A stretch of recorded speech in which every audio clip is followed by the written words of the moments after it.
बिस्मिल्लाहिर्रहमानिर्रहीम। सो इस पार्ट में हम बात करेंगे इन इलास्टिक बंधने के बारे में। इससे पहले हम जब भी स्ट्रेसेस की बात करते थे तो हम ये कहते थे कि मटेरियल हमारे पास इलास्टिक रेंज में बिहेव कर रहा है। सो इफ वो इलास्टिक रेंज में बिहेव न करे, फॉर एग्जाम्पल आपके पास क्या है, एक बीम है, आपने इस पर लोड लगा दिया W1, आपके पास ये स्ट्रेसेस का अंडर इलास्टिक रेंज है, मतलब यील्डिंग को नहीं पहुंच, आपने W लोड लगाया, ये आपके पास जो स्ट्रेस है यहाँ पे यील्डिंग स्ट्रेस से कम है। अब हमारे पास जिस तरह आप लोड बढ़ाते जाएंगे, फॉर एग्जांपल आपने क्या किया, W लोड लगा दिया और इसकी लोड की वजह से ये क्या हो गया, यील्ड हो गया। ये वाला स्ट्रेस हमारे पास यील्डिंग स्ट्रेस के बराबर है, मतलब इसकी मैक्सिमम लिमिट, इससे आगे ये यील्डिंग में नहीं जा सकते। नाउ अगर आप इस पे लोड बढ़ाते जाएं तो क्या होगा, फॉर एग्जांपल आपके पास पहले W था, फिर W1, फिर W2, तो इसके बाद क्या होगा। तो यील्डिंग से मुराद हमेशा ये याद रखना है, काम से ये मुराद है कि जब टॉप और बॉटम फाइबर यील्ड हो जाए, सिर्फ और सिर्फ टॉप और बॉटम फाइबर यील्ड हो जाए। जैसे आप इस पर लोड बढ़ाएंगे तो इसके टॉप और बॉटम फाइबर को छोड़ के उसके जो नीचे वाले फाइबर है वो भी यील्ड होने स्टार्ट हो जाएंगे। फॉर एग्जाम्पल इस केस में आपके पास अब ये वाले फाइबर क्या हो गए, यील्ड हो गए। पहले सिर्फ और सिर्फ ये वाला स्ट्रेस सिग्मा यील्ड था, अब आपके पास ये वाला स्ट्रेस सिग्मा यील्ड है, ये इधर से लेके इधर तक और इधर से लेके इधर तक। नाउ अगर आपने एक और लोड ऐड कर दिया जिसकी वजह से आपके पास ये सारे का सारा क्या हो गया, यील्ड हो गया।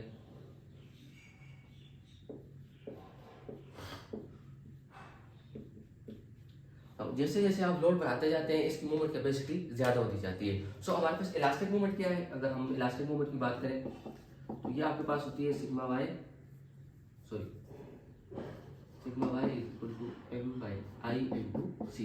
जब आपके पास सिर्फ और सिर्फ बॉटम टॉप या टॉप और बॉटम फाइबर यील्ड कर जाए, मतलब आपके पास इस कंडीशन में जब आपके पास सिर्फ और सिर्फ टॉप और बॉटम फाइबर यील्ड कर जाए, उस वक्त इस मेंबर में जो मूवमेंट रेजिस्ट करेगा वो आपके पास इलास्टिक मूवमेंट होगी और इसको हम इलास्टिक मूवमेंट कैपेसिटी कहेंगे।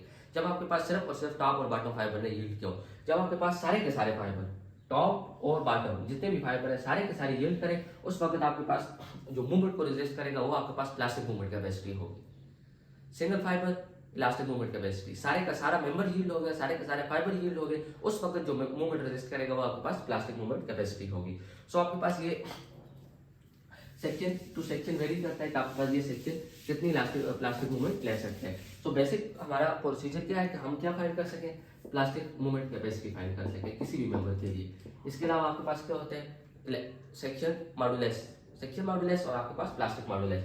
आपके पास sigma is equal to m by s in elastic range if it is an elastic moment. Now s equal to m by sigma yield, क्योंकि आपके पास टॉप और बॉटम फाइबर क्या कर दिया होगा, यील्ड कर दिया होगा। सेम आपने अगर प्लास्टिक मूवमेंट कैपेसिटी फाइंड कर दी, सेम वही हो जाएगा, sigma yield is equal to plastic movement capacity divided by plastic modulus z। So यहाँ से आप क्या कर सकते हैं, z को फाइंड कर सकते हैं, z equal to mp divided by sigma yield.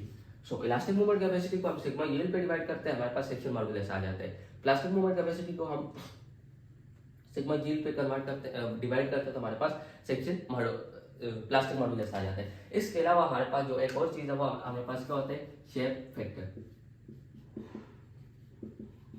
So shape factor से हमारे पास क्या मुराद है कि कोई भी मेंबर कितनी प्लास्टिक मूवमेंट रह सकता है, ये हमारे पास शेप फैक्टर से पता लगता है। फॉर एग्जांपल वो इलास्टिक मूवमेंट 120 के एसआई की ले रहा था, वो उस पर हम मूवमेंट अप्लाई करते हैं कि वो 25 के एसआई पे उसके सारे फाइबर यील्ड हो गए, या लेट्स सपोज कोई दूसरा मेंबर था उसके 30 के एसआई पे सारे के सारे फाइबर फेल हो गए, और एक और मेंबर है वो 100 के एसआई पे जाकर सारे के सारे फाइबर उसके फेल हुए।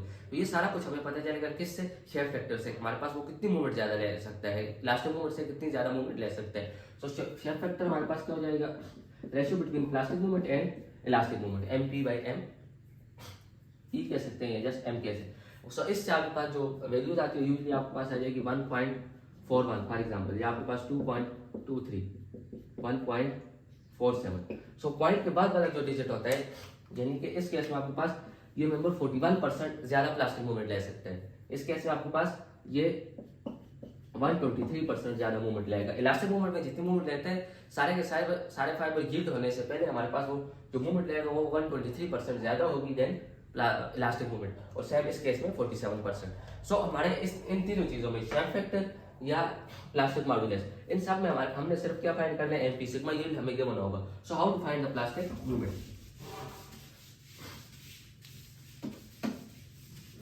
सबसे पहले आपने ये याद रखना है प्लास्टिक मूवमेंट से हमारा हमारे पास वो वाली मूवमेंट होती है जब आपके पास सारे के सारे फाइबर यील्ड कर जाए। तो जब सारे के सारे फाइबर यील्ड करते हैं उस वक्त हमारे पास उन स्ट्रेसेस को हम फोर्सेस में कन्वर्ट करके उस सेक्शन के न्यूट्रल एक्सिस के अबाउट मूवमेंट लेते हैं। सारे के सारे फाइबर को स्ट्रेसेस में कन्वर्ट करके सारे के सारे फाइबर पे जो स्ट्रेसेस है उनको फोर्सेस में कन्वर्ट करके उसके न्यूट्रल एक्सिस के अबाउट मूवमेंट लेते हैं। फॉर एग्जांपल आपके पास क्या है, एक आई सेक्शन है सिमेट्रिकल सेक्शन में आपके पास न्यूट्रल एक्सिस शिफ्ट नहीं होगी। अनसिमेट्रिकल सेक्शन में आपके पास न्यूट्रल एक्सिस भी शिफ्ट होगी, जैसे टी सेक्शन होगी। तो न्यूट्रल एक्सिस की शिफ्टिंग की हम थोड़ी देर बाद बात करते हैं। फॉर एग्जांपल ये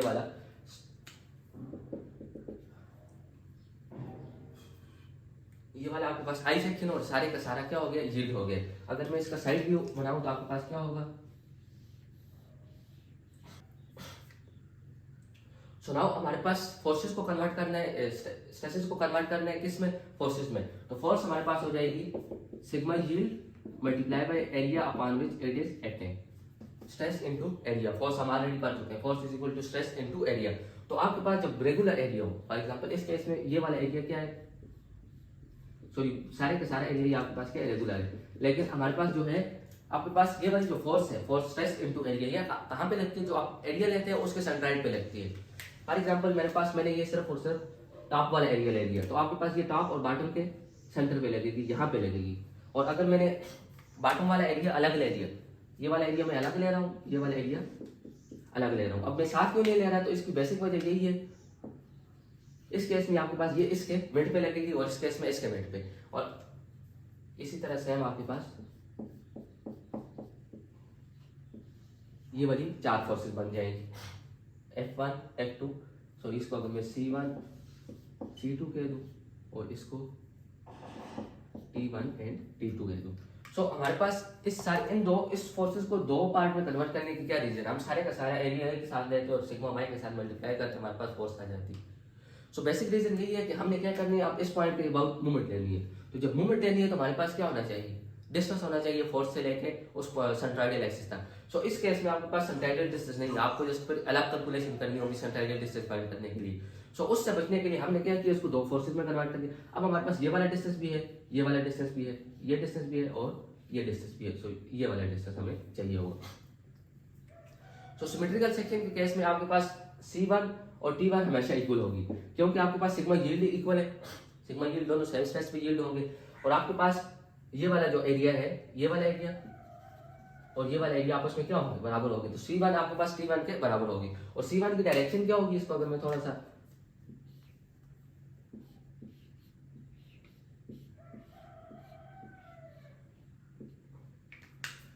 तो C1 आपके पास फॉर एग्जांपल कंप्रेसिव फोर्स है, इस तरह लाई करेगी। और T1 आपके पास out of the section lie करेगी। अगर आप देखें तो जस्ट हमें पास इस केस में, जब सेक्शन के केस में, सॉरी सिमेट्रिकल के केस में आपको किसी भी पॉइंट में मूवमेंट लेने की जरूरत नहीं है। अगर आप देखें तो आपके पास ये दोनों फोर्सेस क्या बना रही है, कपल्स बना रही है। दो फोर्सेस है पैरेलल, एक ये इनटू द बोर्ड लग रही है और ये वाली आउट टू द बोर्ड लग रही है। अगर मैं ये वाला डिस्टेंस फाइंड कर दूं, that is plastic movement will be equal to C1, force मैंने फाइंड कर दी C1 मल्टीप्लाई बाय ये वाला डिस्टेंस, अगर इसको मैं D1 कह देता हूं, और प्लस सेम यही चीज आपके पास ये वाली फोर्स इनटू द बोर्ड है, ये वाली force out of the board है। तो ये दोनों फोर्सेस आपस में क्या है, पैरेलल है। और दो पैरेलल फोर्सेस जिनके लाइन ऑफ एक्शन आपस में पैरेलल है और डायरेक्शन क्या है, अपोजिट, तो कपल मोमेंट बना रही है। Plus C2 multiply by D2, इस डिस्टेंस को मैं फॉर एग्जांपल D2 कहता हूं। तो that will be the plastic movement capacity in case of symmetrical section. आपके पास जस्ट C1 और D1 किस तरह फाइंड करने हैं, so C1 is equal to sigma y multiply by area upon which it is acting. So sigma y तो आपके पास already given होगा, तो एरिया क्या होगा आपके पास, ये वाला एरिया, मैंने C1 के लिए ये वाला एरिया लिया ना, तो आपके पास ये गिवन होगा, बेस भी और हाइट भी। और C2 के लिए आपके पास ये वाला एरिया हो जाएगा। तो इन दोनों में C1 और C2 फाइंड करके आप प्लास्टिक मूवमेंट कैपेसिटी निकाल सकते हैं। सो सेम आप प्लास्टिक मूवमेंट कैपेसिटी जब आपके पास आ गई तो आप क्या कर सकते हैं, सेक्शन मॉड्यूलस निकाल सकते हैं।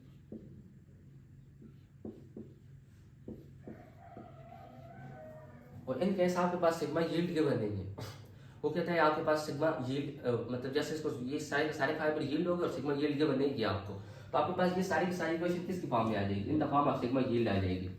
आपके पास देखिए C1 में आपके पास क्या आ जाएगा, sigma yield multiply by this, sigma 2 sigma yield multiply by area, तो आपके पास सिग्मा यील्ड कॉमन आके यहाँ से कैंसिल हो जाएगा और यहाँ से आपके पास क्या बच जाएगा, सेक्शन मॉडुलस। सेम स्पेस आपके पास एमपी में भी एमसी में भी रहेगा, उसमें भी सिग्मा आपके पास बच जाएगा इनके अगर गिवन ना हो। तो इस पे अगर हम सिमेट्रिकल की एग्जांपल करते हैं, देन उसके बाद एक अनसिमेट्रिकल की एग्जांपल करते हैं। हमारे पास सिमेट्रिकल सेक्शन है आई सेक्शन, इसमें सिमेट्रिकल सेक्शन किस तरह हल करते हैं वो सारे का सारा इसमें इंशाल्लाह हम कवर करने की कोशिश करेंगे। नाउ हमें क्या चाहिए, शेप फैक्टर चाहिए। शेप फैक्टर आपके पास किसके बराबर होते हैं, k equal to mp upon m elastic movement capacity. तो सबसे पहले हमारे पास क्या होनी चाहिए, elastic movement capacity then plastic movement capacity. तो हमारा पहला स्टेप है कि हम इलास्टिक मूवमेंट कैपेसिटी फाइंड करते हैं। So sigma is equal to m into Y upon I, और आपके पास सिग्मा जिस वक्त यील्ड करता है सिग्मा यील्ड, और आपके पास मैक्सिमम इलास्टिक मूवमेंट कैपेसिटी चाहिए, मैक्सिमम स्ट्रेस आपके पास जब सिग्मा यील्ड आपके पास सिग्मा यील्ड होता है तो आपके पास टॉप फाइबर पे लाई करते हैं इलास्टिक मूवमेंट के केस में। जब हम मैक्सिमम इलास्टिक मूवमेंट कहते हैं तो हमारा ये मतलब होता है जब टॉप वाला फाइबर यील्ड हो जाए। टॉप वाले फाइबर के लिए हम क्या यूज करेंगे, सी यूज करेंगे। C is the half of this, यानी आपके पास इस केस में ये कितने 10 इंचेस है ना, आपके पास ये टोटल 10 इंचेस है। न्यूट्रल एक्सिस इसकी बॉटम से 5 इंचेस पे लाई करेगी और टॉप फाइबर या बॉटम फाइबर भी आपके पास 5 इंचेस पे लाई करेगा। सो आपके पास यहाँ से हमने m निकालना है, तो m is equal to sigma y into I upon C. Sigma y आपके पास ऑलरेडी गिवन है 36,000 के ऐसा, या ये आपने जस्ट याद रख लेना है। जब भी आपको कहेंगे मेंबर स्टील का है तो स्टील की जो यील्डिंग स्ट्रेस है वो 36,000 के ऐसा ही है। नाउ आइए आप इसका फाइंड कर सकते हैं मोमेंट ऑफ इनर्शिया।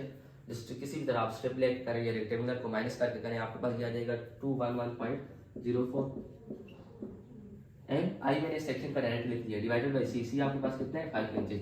सो यहाँ से आपके पास आ जाएगी elastic movement capacity that is equal 1519.5 inches. Now ये आपके पास इजी पार्ट है। नाउ हमारे पास क्या है, हमने प्लास्टिक मूवमेंट कैपेसिटी फाइंड करनी है। सो प्लास्टिक मूवमेंट के लिए सबसे पहले हमने ये अज्यूम करना है कि सारे का सारा फाइबर सारे का सारा मेंबर आपके पास यील्ड हो गए। तो यील्ड हो गए तो आपके पास हमने इसको फोर्सेज में कन्वर्ट करना है, इस एरिया को और इसको फोर्सेज में कन्वर्ट करना है। सो फॉर एग्जांपल इस एरिया की जो फोर्स होगी वो इसके सेंट्राइड पे लाई करेगी। इसको मैं क्या नाम दे देता हूँ, C1 पे देता हूँ।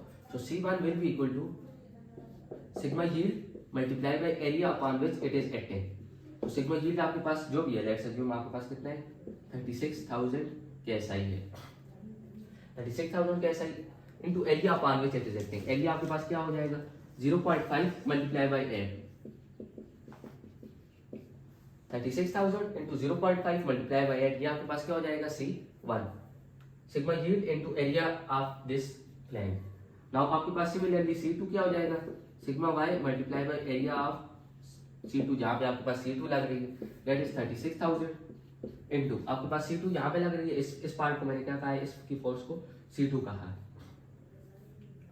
सो दैट इज इसके सेंट्राइड पे लगेगी और आपके पास इसका एरिया क्या हो जाएगा, ये टोटल 9 इंचेस है तो इसका हाफ 4.5 और मल्टीप्लाई बाय 0.5, ये वाली वेट आपके पास क्या है 0.5 इंचेस है।